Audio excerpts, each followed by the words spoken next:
kelas rumah. Ya ampun, bukannya semua bentuk rumah orang itu sama ya? Sekarang udah beda-beda Kak, juga punya kelasnya sendiri. Maksudnya? Iya, mulai sekarang tuh kelas rumah kita ada 3, A tertinggi, B menengah, dan C terendah. Ya udah, tapi ini cuma pembagian biasa kan? Jangan remehin Kak, soalnya yang kelas C itu lagi diburu sama orang-orang. Kalau gitu kelas rumah kita C. Kita? Kakak aja kali, soalnya aku B. Loh, kok bisa? Padahal kan kita serumah. Pasti ada nyembunyiin sesuatu nih. Vel, ini video apaan? Seriusan lo kayak gini? Lo gak usah percaya lah, Kay. Tapi itu kayak nyata banget, Vel. Kok bisa sih lo punya sayap? Gue cuma pakai AI namanya Fikpi. Bisa ubah foto jadi video. Gue sih pakai template yang judulnya sayap suci. Widih, keren banget ya zaman sekarang. Makanya jangan percaya, tapi ini khusus buat lo aja ya. Lo sengaja buat bohongin orang-orang. Kalau gue post video itu, orang-orang pasti ngira kelas gue yang paling tinggi dong. Kalau bisa seyakin itu, di video itu bentukan gue kan kayak malaikat. Gak mungkin kan malaikat punya kelas yang rendah. Widih, keren juga ya lo, Vel. Tapi apa tuh kayak ada yang hinggap di kepala lo? Aduh, sakit banget. Maaf, soalnya nyamuknya gede banget, ngeselin. Yang dapat kelas rumah C wajib dihabisi. Astaga, kenapa sekaget itu, Feli? Kelas rumah lo juga C ya? Enggak, kelas rumah gue B. Gue yakin sih lo bohong soalnya. Aduh, kalau ketahuan Tiara mampus nih gue. Udah Tiara, jangan asal tuduh, kita percaya aja sampai ibu baca list yang ibu punya. Wah, kalau lo bohong sih tamat riwayat lo, soalnya lo juga bakal dapet siksa neraka. Gue nggak bohong ya. Kok kelas rumah gue malah loading sih? Jangan-jangan mau hilang lagi. Amat lah riwayat gue.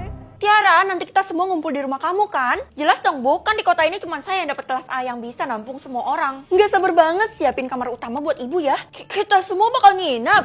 Aku pergi dulu, Mah. Jangan bilang kalau kamu tuh mau nginep di rumahnya Tiara. Iya, emang kenapa? Nggak apa-apa sih, Mama heran aja. Soalnya semua orang tuh ke rumahnya dia. Ya karena apalagi kalau bukan gede, Mah. Aku bisa pamer apa, rumah kita kan kecil banget. Kamu nggak tahu bersyukur ya, kelas rumah kita tuh kan beda. Mama B, sedangkan kamu C. Lah, ada juga B, kenapa aku beda sendiri? Sekarang udah waktunya, jadi sebenarnya kamu tuh adalah anak pungut. Hah, rumah ini memang dibangun khusus buat kamu karena jelek, sedangkan Mama dan Adek tinggal di tempat yang lain yang lebih bagus. Tapi, saya ceritain ini ke kamu karena kamu ngeremehin saya, padahal kamu lebih remeh daripada saya. Maaf, Ma. Vel, jangan nangis. Yang sabar ya, jadi anak pungut emang gak mudah. Jadi selama ini lo udah tahu juga. Gue gak bermaksud sembunyiin, tapi dari dulu nyokap sama adek lo memang jahat. Yang baik sama gue cuman lo. Loh, tapi barusan katanya nyokap sama adek lo metong, Vel. Apa? Perasaan tadi gue ketemu mereka sehat-sehat aja. Jangan-jangan ada yang ngabisin dia. Gue rasa ada yang mata-matain lo. Waduh, hidup gue gawat nih. Lesu amat, gimana? Lo udah mau ngaku belum kalau sebenarnya lo dapet kelas rumah C? Harusnya dari tadi lo udah metong sih. Gue mau buktiin ke kalian semua kalau kelas rumah gue adalah A. Feri nggak usah mimpi, yang dapet kelas rumah A itu cuma gue seorang, nggak ada yang lain. Lihat aja buktinya tuh ada di balik rambut gue. Persen energi hari ini 0%. Aduh, gue lemes. Tenang aja, Mama bakal naikin. Wadidaw, semua orang di kota ini bisa dibantu sama orang tuanya ya, Ma. Jadi nggak perlu khawatir kan? Iya, Nak. Tapi jangan bilang ke orang-orang ya kalau Mama udah bantu kamu. Astaga, aku nggak sabar banget mau pamer ke teman-teman. Kira-kira mereka mau bilang apa ya? Apalagi Tiara, dia kan jahat banget. Aduh, mampus aku. Kayaknya anak itu nggak dengerin aku deh. Selamat pagi, Cek. Bagus anak-anak, tapi kenapa hari ini kalian lemes ya? Iya, aneh deh. Padahal kan kalian bisa bilang ke orang tua kalian buat ningkatin energi kalian. Gampang kan? Lo ngomong apa sih, Vel? Kita nggak bisa lakuin itu. Iya, energi kita ditetapkan sama sistem dan kita harus naikin sendiri lah. Jadi kalau dibantu orang lain nggak bisa. Udah jelas itu sama aja curang. Waduh, mampus gue. Itu artinya gue curang dan gue bisa dieliminasi. Feli, barusan kamu ngomong apa? Ibu nggak denger? Nggak ada kok, Bu. Ya udah, Bu. Kalau gitu ayo sekarang kita belajar. Mumpung energi saya masih 100%. Pelajaran hari ini ditiadakan karena saya lihat teman-temanmu nggak ada semangatnya. Udahlah, saya mau nongki aja. Aneh, kayaknya Bu Guru tahu sesuatu deh. Gue ke kantornya dulu deh. Bu, ibu kan temannya mama saya, jadi harusnya sekarang ibu tahu dong apa yang sedang terjadi. Gak tahu? Oh ya udah, kalau gitu saya tinggal bilang ke mama buat jangan temenan sama ibu lagi. Tunggu. Emangnya mama kamu udah bilang tentang pekerjaan beliau? Ada baiknya gue bohong nih. Iya, ada. Ya udah kalau gitu saya bakal tunjukin sebuah rahasia yang sebenarnya udah disembunyiin sama mama kamu sejak dulu. Oke, Ma. Kalian lagi ngomongin apa? Tidak ada. Katanya Feli mau beliin saya nasi Padang. Ide, kenapa malah ngalihin topik sih? Ya udah saya beliin. Orang lain gak boleh tahu. Lo mau kemana? Jawab dulu pertanyaan kita. Apa ini? Kenapa gue dikepung? Tadi lo ngomong apa sama Bu Guru? Jangan-jangan kalian mau memanipulasi nilai ya? Pantas aja selama ini Feli dapat 100 mulu ujiannya. Apaan sih kalian berdua fitnah? Fitnah ya, tapi mustahil sih ada orang yang bisa dapat 100 berturut-turut. Kayaknya kita harus kurung anak ini. Jangan kurung gue ada urusan. Udahlah Fel, lo gak bisa ngeles lagi. Buruan pegangin. Mampus gue. Tolonglah. Aduh, ini di mana? Tiara, Della. Feli, kamu ngapain di sini? Bu Guru, saya dikurung sama Tiara Della. Tolong selamatin saya, Bu. Kebetulan kamu udah di sini, jadi kita bisa ke tempat kerja mama kamu. Hah? Mama saya jadi guru? Jangan-jangan benar kata mereka kalau selama ini nilai saya dimanipulasi ya? Udah, sekarang tutup mata kamu dulu. Kita bakal ke tempatnya. Tutup mata? Ngapain? Nanti saya diapa-apain lagi. Buruan. Iya. 3, 2, 1. Aduh, kenapa bikin kaget sih? Loh, ini di mana? Selamat datang di kantor pengendalian energi manusia. Oh, di dunia ini ada juga yang kayak gitu. Iya, Nak, dan Mama adalah ketuanya. Wah, masa mah? Ini kesempatan besar gue kan? Kalau gitu, izinin aku pakai mesinnya sekali aja dong.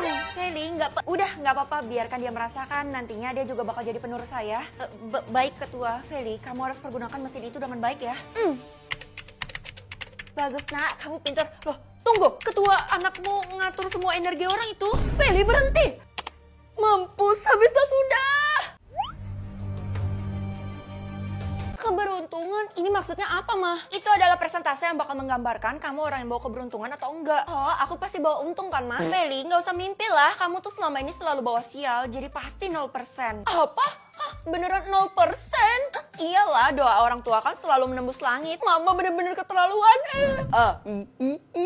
Lo kenapa? Dari tadi lo kayak gitu mulu dah. Gue pusing soalnya keberuntungan gue 0%. Apa? Itu artinya lo bawa sial dan malapetaka. Kalau gitu gue gak mau lagi temenan sama lo. Bye. Tunggu. Emangnya lo sendiri berapa? Bukannya keberuntungan lo sama juga kayak gue? Gue 20% lah. Lo kasih tahu gue dulu lah. Sebenarnya guna keberuntungan ini buat apa? Pas pulang sekolah nanti kita tuh bakal dikasih kotak misterius sama bu guru. Oh, kalau satu orang satu itu artinya ya bakal beda-beda sesuai keberuntungan. Kasian deh lo pasti dapat zong. Ya ampun, lo kawan atau bukan sih? Pak, bukan gerbangnya dong. Saya tadi kelamaan ngobrol di luar. Salah sendiri. Sekarang tuh pelajarannya udah dimulai. Ya, Bapak, terus gimana dong? Ya kamu bakal dihukum lah, kecuali keberuntungan kamu tinggi. Punya saya 0%, Pak. Kalau gitu, pergi dari sini. Kamu jangan pernah bersekolah di sini lagi. Apa? Santai aja kali ngomongnya. Ada keributan apa ini? Ini Bu, anak ini telat dan keberuntungannya 0, tapi malah maksa masuk ke sekolah. Oh, Feli, kamu boleh masuk, terus tunggu di ruangan saya ya. Bu guru aja bela aku, sedangkan Bapak, Wah, ngejek tuh anak. Pokoknya anak ini harus cepat saya bereskan. Pak ya, lebih baik lo pulang aja daripada keberuntungan lo nggak guna di sini. Lo tau dari mana kalau gue nggak punya keberuntungan? Keisha yang sebarin, kasian deh lo, pasti habis dihianatin sama teman sendiri kan? Gue yakin aslinya tuh Keisha nggak gitu. Jangan-jangan kalian yang pengaruhin Keisha ya? Yah, ketahuan Ti. Aduh, deh lo kenapa ember banget sih? Wah, awas aja ya kalian. Lo nggak bakal bisa apa-apa karena keberuntungan kita tinggi, jadi lo nggak berdaya. Kemanapun lo pergi lo pasti sial. Mama masakin aku dong, aku lapar nih. Loh, kok kamu udah pulang? Bukannya kamu dipanggil sama bu guru? Oh iya, aku lupa, Mah. Wah, bu guru pasti marah besar. Kamu gak bakal mama terima di rumah ini kalau kamu gak ketemu sama beliau. Ya udah, Mak, aku makan dulu ya, baru aku ketemu sama bu guru. Enggak, mama gak bakal kasih sebutir nasi pun ke kamu. Iya, nanti aku habis ketemu sama bu guru, awas aja ya kalau gak dikasih. Bu, maafin saya, Bu, saya lupa. Nggak apa-apa, Feli. Ini kamu kelupaan sama kotak misteriusnya. Oh iya, tapi kok kecil banget, Bu? Udah, kamu buka aja dulu. Kenapa sih dari tadi bu guru senyum terus? Serem tau, semoga aja nggak terjadi apa-apa nih. Gue dipercaya sistem buat susun acara. Jangan mau, Nak. Soalnya itu pekerjaan yang berat dan punya tanggung jawab yang besar. Aku suka yang kayak gitu, Mah. Ini adalah tantangan buat aku. Ya udah, Mama hargai keputusan kamu, tapi Mama titip pesan, kamu harus pilih yang bijak ya. Kenapa Mama kayak takut banget sih? Pilihan yang muncul bisa aja buat kamu hilaf nantinya. Tapi maaf ya, Nak, Mama harus pamit sekarang. Mama, rupanya karena gue ikut dalam susun acara ini, gue harus mengorbankan Mama. Acara pembukaannya lebih baik makan bersama atau mandi bersama. Ih, ini aja deh. Eve, lo nggak ngambil makanan yang ada di tengah kota tuh? Secepat itu. Menunya apa? Ada salmon, wagyu, king crab, terus onion ring. Makanannya semewah itu. Mau juga aduh, perut gue sakit. Keisha, lo nggak apa-apa? Kayaknya makanan yang dibagiin udah dikasih sesuatu deh, jadi perut gue mules. Maksudnya lo keracunan makanan. Oh my god, ternyata susun acaranya pembukaan aja udah kayak gini. Saya turut prihatin atas kejadian makanan beracun yang ada di kota barusan. Iya, Bu. Saya sedang mencari si penyusun acara ini. Iya, gara-gara tuh orang kita semua jadi kayak gini. Nggak tahu, Bu. Kayaknya si Feli deh, Bu. Soalnya dia mencurigakan tuh dari tadi. Iya, kelihatannya kamu ketakutan ya, Feli. Enggak, bukan saya. Enggak. Apaan sih, berlebihan amat? Padahal kita belum apa-apain dia loh. Mungkin cuma pembukaannya aja kayak gitu. Harusnya isinya lebih bagus kan. Yang selanjutnya belajar atau menyanyi. Belajar karena gue lumayan suka sih daripada menyanyi. Aduh, otak gue berkukus. Maksudnya apa, Ti? Kita tuh dipaksa buat menghafal 1000 halaman dalam waktu setengah jam. Hah? Separah itu? Makanya kita harus cepat temuin si penyusun acara itu terus langsung aja habisi. Kenapa harus dihabisi? Kalau nggak dihabisi, kita terus-terusan disiksa kayak gini, Feli. Iya juga sih. Hah? Suara apaan tuh? Orang yang gak mampu mengikuti susunan acara wajib dihabisi. Waduh, itu artinya gue yang nyebabin mereka semua metong. Sel, ikut gue bentar, gue mau ngomong serius. Asik, gosip. Loh, Keisha, ini maksudnya apa? Kenapa banyak orang? Feli, kamu penyusun acaranya ya? Kalau gitu, pilihan yang selanjutnya kamu harus ikuti saran dari kita semua. Apapun pilihannya lo harus kasih tahu kita. Tolong saya Bu, saya nggak mau metong. Boleh aja sih, tapi kamu harus kasih tahu kita apa susunan acaranya. Gue kasih tahu atau enggak, kayaknya gue pasti metong deh. Habislah gue.